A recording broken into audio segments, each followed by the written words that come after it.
Hey there. For those of you that don't know me, my name's Ethan. For those of you who do know me, my name is Esteban Julio Ricardo Montel de la Rosa Ramirez.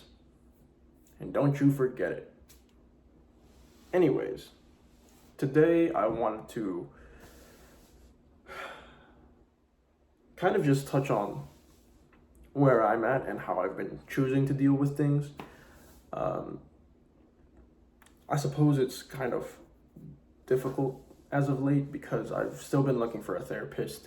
My last therapist in the state of Florida, I can no longer be in contact with because of the fact that they are only licensed in the state of Florida. They are not licensed in the state of Tennessee, where I currently live. So I'm kind of without a therapist for the time being. Anyways, lately I suppose I've just been feeling a little bit of, for lack of a better word, desperation and frustration and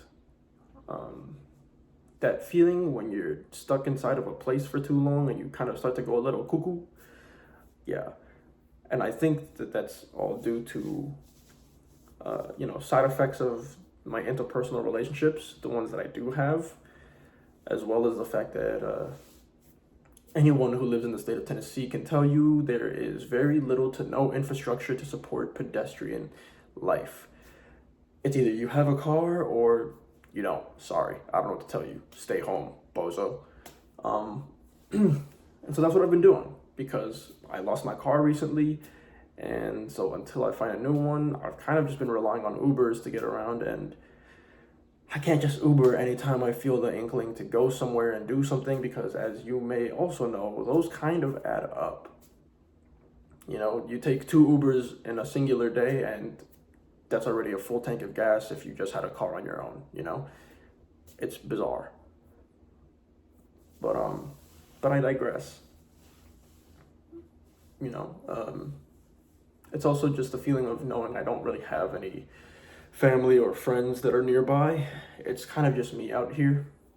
So anytime I'm going through anything, feeling anything, thinking anything, it's kind of on me alone to figure it out and deal with it, so to speak, which is great.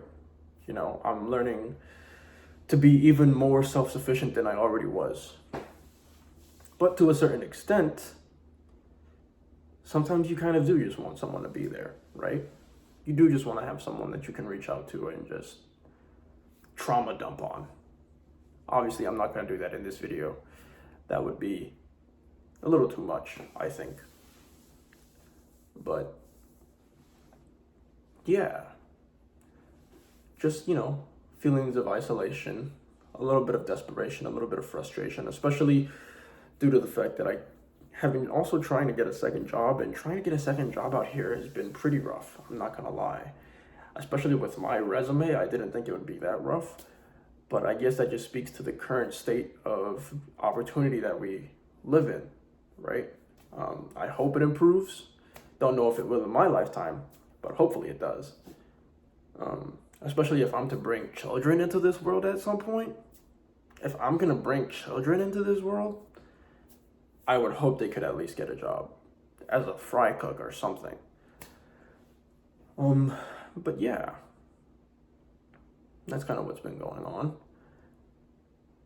I find that in times like these, sometimes, oddly enough, the best way to deal with things is maybe to just put aside some time for yourself, genuinely.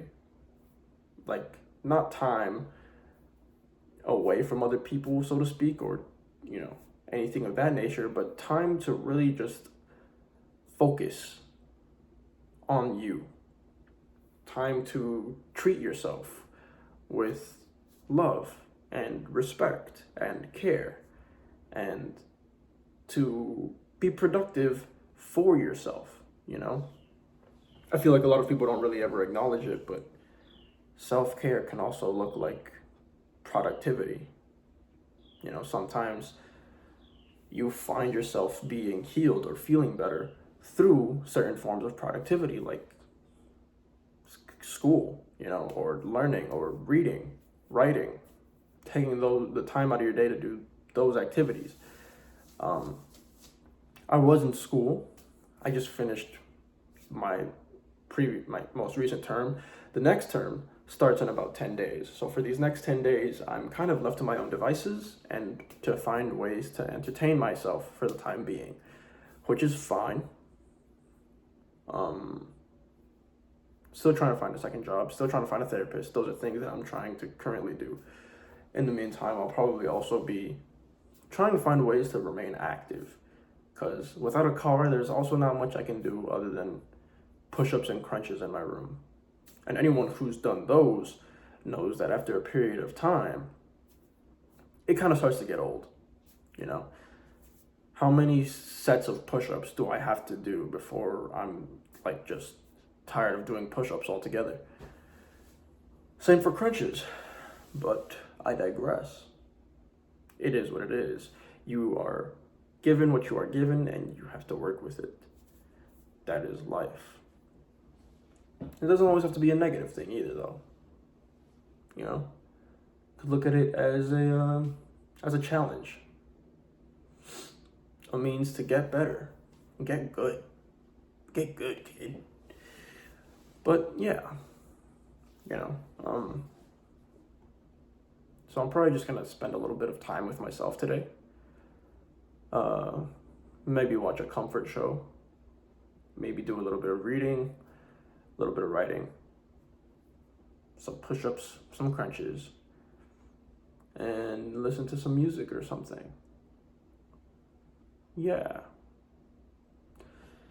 Anyone who's feeling similarly, you're welcome to always, reach out to me through any of the social media links that I have provided in the description below. As always, thank you for watching, whoever is watching, even if it's only one of you. I appreciate you. Thank you for letting me come on here and speak, just kind of ramble.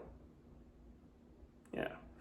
There will be more creative content coming very soon, hopefully, probably. Maybe some more vlog-like stuff. I don't know if you guys are into that, but depending on how things go over the next couple of days, I might get a little bit more into just kind of showing you guys my day-to-day. But yeah, as always, you are not alone. You're never alone. And if no one told you today, I am proud of you. I love you. You got this. Just keep going. No matter what happens, please just keep going. If not for anyone else, for yourself. Yeah. With that being said, until next time, peace.